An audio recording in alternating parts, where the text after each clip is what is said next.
আমি একলা যাব না সই নদীতে জাল আনিতে, আমি একলা যাব না সই নদীতে জাল আনিতে।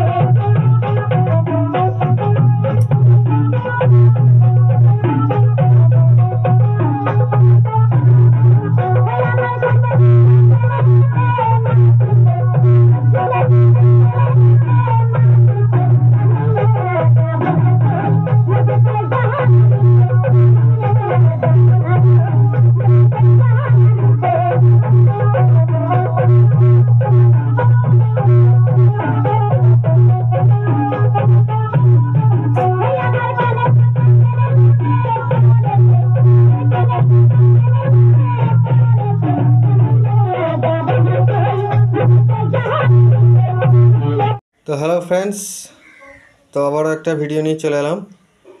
তো এটা দেখতে পাচ্ছেন, তো এই সাইডটা হচ্ছে আপনার বক্স সাইড, এই সাইডটা হচ্ছে আপনার হর্ন সাইড। এটা দিয়ে ফুললি কম্পিটিশন করা যাবে 4-15, 6-15। এটা চোং লাইন এবং বক্স লাইন আলাদা আলাদাভাবে বাজানো যাবে চাইলে, এবং একসাথেও বাজানো যাবে। প্যানেল ইনপুট আছে এবং মোবাইল ইনপুট আছে, দুটো মোবাইল ইনপুট এবং প্যানেল ইনপুট দুভাবে দুটো পার্টে বাজানো যাবে। যদি আপনি মনে করেন যে প্যানেলটা আমি বক্সে নেব, মোবাইল ইনপুটটা হর্নে নেব, আর যদি মনে করেন প্যানেলটা আমি হর্নে নেব, মোবাইল ইনপুটটা বক্সে নেব, তো যেটা খুশি যেদিকে আপনি ইউজ করতে পারবেন। ইনপুট লাইনটা আপনি বক্সে এবং চোঙে আলাদা আলাদাভাবে চাইলে একসাথে যেটা খুশি আপনি বাজাতে পারবেন। এবং চোঙটাও মারাত্মক আছে, কম্পিটিশন চোঙ। তো এটা আজকে আমি টেস্টিং নেব, তো চলুন।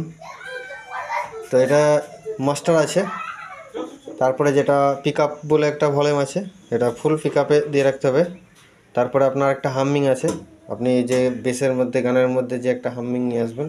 এটা কোয়ালিটি যেটা লেখা আছে, আপনার বেসের কোয়ালিটি চেঞ্জ হবে, ঠিক আছে? বেসের যে কোয়ালিটি সেটা চেঞ্জ হবে। এটা আপনার 5টা ঘাট আছে এবং বেস টোন আছে। এটা ইনপুট লাইনের জন্য, এটা বক্স লাইনের ইনপুট, এটা হর্ন লাইনের ইনপুট, এবং হর্নে যেরকম থাকে মাস্টার মিড টোন। তো চলুন এটা আজকে টেস্টিং নিয়ে নিই ছোট্ট করে।